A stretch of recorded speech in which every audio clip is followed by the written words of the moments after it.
Sir ఎవరో GK గారంట Hyderabad నుంచి phone చేశారు, ఒకసారి మాట్లాడతారా? జీకేనా? హలో ముఖర్జీ, విక్కీ గాడి మీద పగ తీర్చుకోవాలంటే బలం సరిపోదు, ప్లాన్ కావాలి. ప్లాన్ అంటే? ఇక్కడ వాడికో ఫ్యామిలీ ఉంది, వాళ్ళందరికీ వీడి మీద ప్రేమ ఉంది, వీడికి వాళ్ళన్నంటే భక్తుంది. ఇదే ప్లాన్. నా ప్లాన్ కి నీ పగ తోడైతే విషయం చిక్కగా ఉంటుంది. జల్దీ ఆ జాओ, మిల్కే దేఖ్ లేంగే. ఓకే.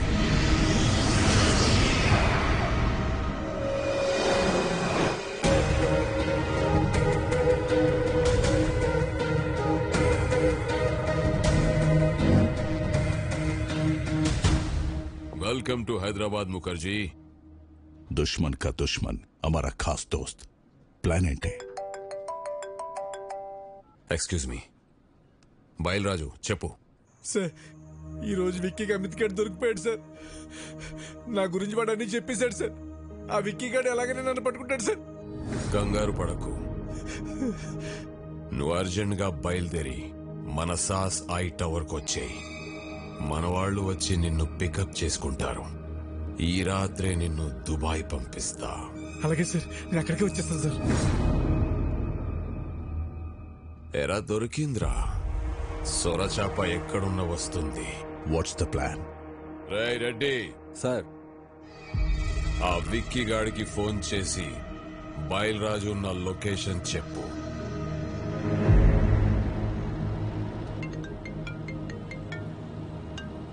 హలో, మీరు వెతుకుతున్న బయలురాజు నానక్రామ్గూడలోని సాస్ బిల్డింగ్ లో దాక్కున్నాడు. జీకే మనుషులు అతను చంపడానికి ప్రయత్నిస్తున్నారు. మీరు వెంటనే వెళ్ళి రక్షించుకోండి సార్. మీరెవరు? నేను రాజారాం గారు శ్రేయభిలాష్ అండి.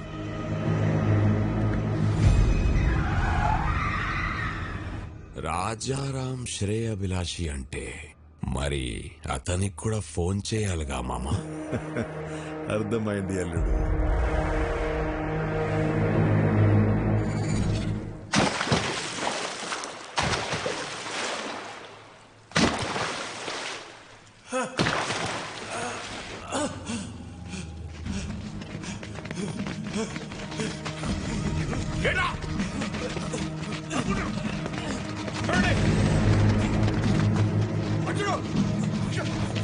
జీకే గారు నన్ను చంపడానికి ట్రై చేస్తాను. నన్ను ఎందుకు కొడుతున్నారు?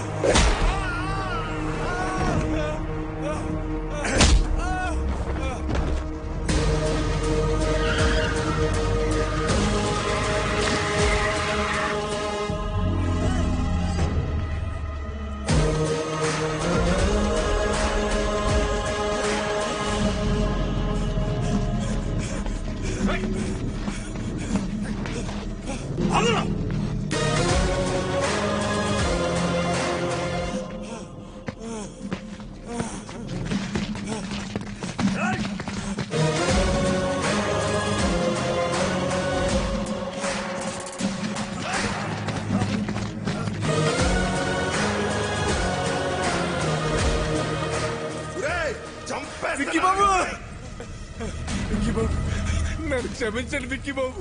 నేను డబ్బు కగుర్తుపడి పని చేశాను. నన్ను ఎలాగైనా సరే ప్రాణాలతో కోర్టుకు తీసుకెళ్ళండి. నేను ఎప్రూవల్ గా మారిపోతాను. ఆ జీకే గురించి మొత్తం నిజం చెప్పేస్తాను. దయచేసి నన్ను కాపాడండి బాబు.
కొట్టిన దెబ్బలు నా కొడుకు ఒంటి మీద మానేయేమో గాని కలకత్తాలో నా ఇజ్జత్ మీద కొట్టిన దెబ్బలు ఇంకా మానలేదు.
బయలురాజు బయలురాజు బయలురాజు నన్ను కోర్టుకు తీసుకెళ్ళండి.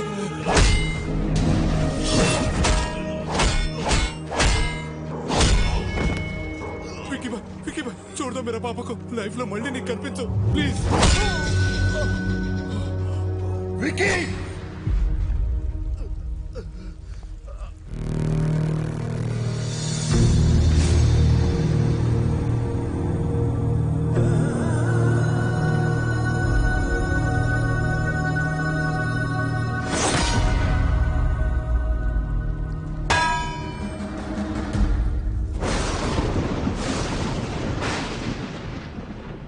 వాడి గురించి నాకు ముందే తెలుసుంటే మిమ్మల్ని అసలు పిలవమని చెప్పేవాడినే కాదు. నిజం తెలిసాక కూడా భైరవిని వాడికి ఇచ్చి పెళ్లి చేయటం మోసం అవుతుంది. అది నాకు కరెక్ట్ అనిపించట్లేదు. నా వల్ల తప్పు జరిగింది, క్షమించండి.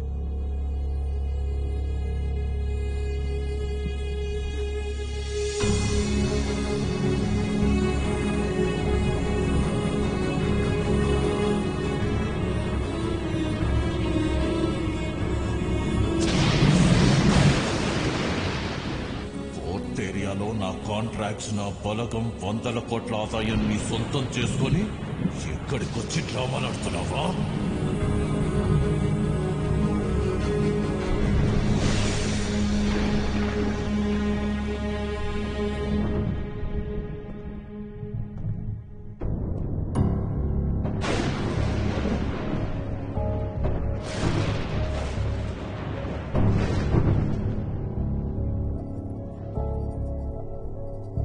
విక్కీ, ఏంట్రా ఇదంతా? నీ గురించి మీ అన్నయ్య ఏదేదో చెప్తున్నారు. పెళ్లి జరగదని భైరవి వాళ్ళని కూడా పంపించేశారు. వాళ్ళు మనల్ని నమ్మొచ్చారు భవన, వాడిని కాదు.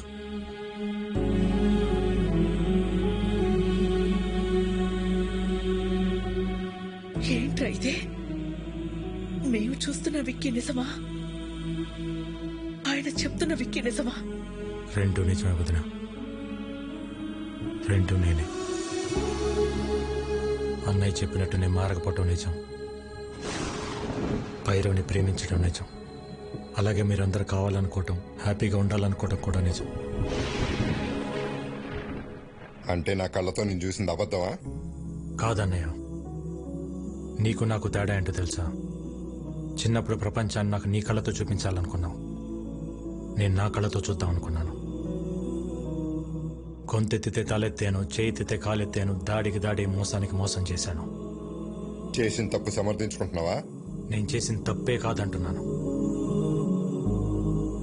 నేను చేసింది చెప్తే మీరు బాధపడతారని నేను అబద్ధం చెప్పాను. మీ ప్రాబ్లం నాకు తెలిస్తే నేను బాధపడతానని అందరి చేత నువ్వు అబద్ధం చెప్పించావు.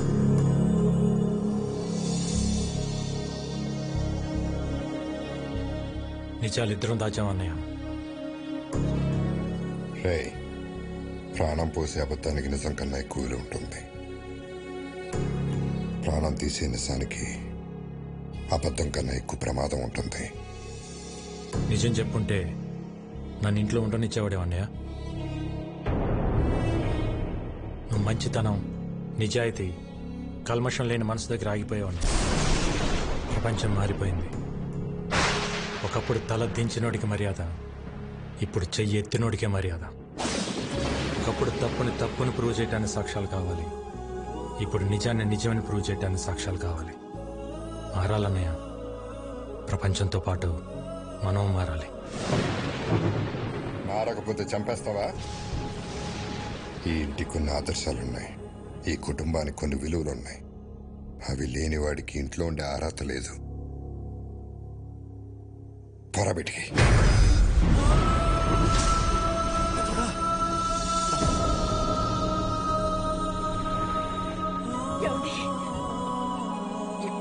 ఏంటి మాటలు? తినే తిండిలోనే తప్పుంటే తట్టుకోలేక పోరాటం చేస్తున్నాను. అలాంటిది ఒక తప్పుడు మనిషిని ఇంట్లో పెట్టుకోమంటావా? పొమ్మనన్నాను బయటికి.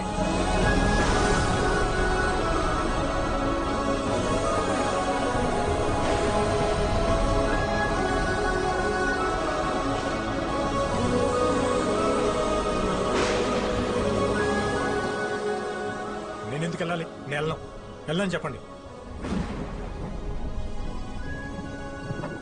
ఆయనేమో నేను తిరిగి రావాలని హోమాలు చేయొచ్చు, వదినేమో నేను బాగుండాలని చెప్పి పూజలు చేయొచ్చు. కానీ ఇంటికి కష్టం వచ్చినప్పుడు నేను నిలబడటం తప్ప నాకు ఆ మాత్రం బాధ్యత, హక్కు ఉండదా? ఉంటుంది. ఎప్పుడు? నువ్వు నిజాయితీగా ఉన్నప్పుడు, ఎవరిని మోసం చేయనప్పుడు. అయినా ఇంట్లో ఎప్పుడు ప్రేమల గురించి, గౌరవాల గురించి, బాధ్యతల గురించి మాట్లాడేవా తప్ప హక్కుల గురించి ఎప్పుడు మాట్లాడలేదు. నీకు ఆ హక్కే కావాలంటే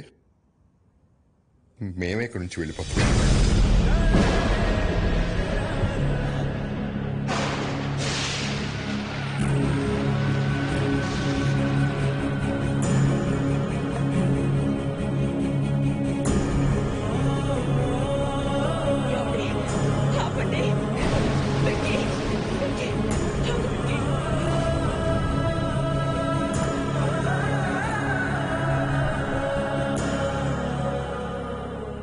రోజులు నేను ఇంట్లో ఉంటే అన్నయ్య సంతోషంగా ఉంటాడు అనుకున్నా.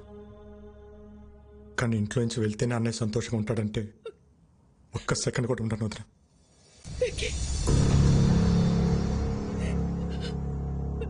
ఇన్నాళ్ళు నేను లేకుండా ఉండటం అలవాటే మీకు, ఒంటరితో నాకు అలవాటే.